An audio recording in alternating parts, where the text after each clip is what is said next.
Today, I'd like to talk to you about earthly wisdom as false wisdom.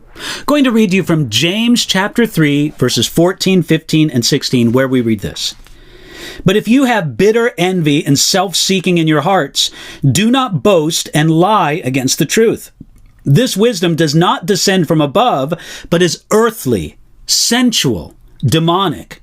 For wherever envy and self-seeking exist, confusion and every evil thing are there. In this section, James wrote specifically to teachers and leaders among God's people, but certainly not only to them. In the first part of James chapter 3, he wrote to them about how important it was for them to use their words for good and not bad, to build up instead of tearing down.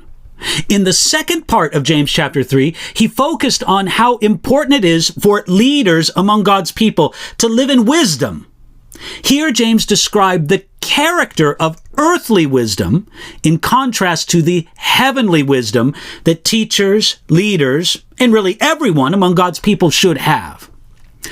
Earthly wisdom is marked by bitter envy and self-seeking. These are the opposite of the meekness of wisdom mentioned in James chapter 3, verse 13.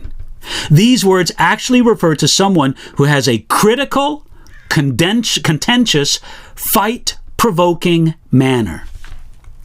There's a kind of wisdom found among men and women. This wisdom knows how to use people, to manipulate them, and to get what one wants out of them. That's the kind of twisted wisdom, or cleverness you might call it, that James says has no place in the community of God's people.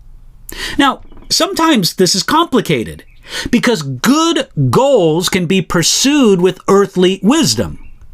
There should be pure doctrine in the church. Someone says, well, that's true.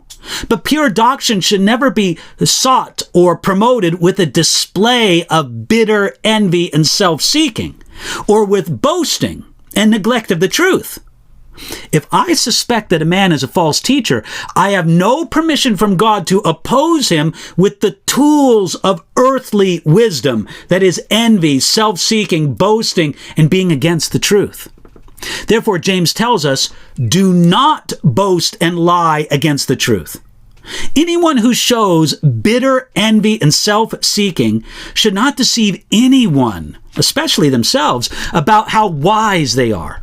They're showing a wisdom, but that wisdom is earthly, sensual, and demonic.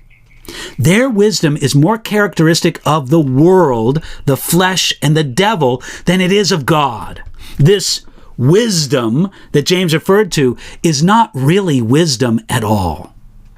Finally, James described the fruit of this earthly wisdom: confusion and every evil thing.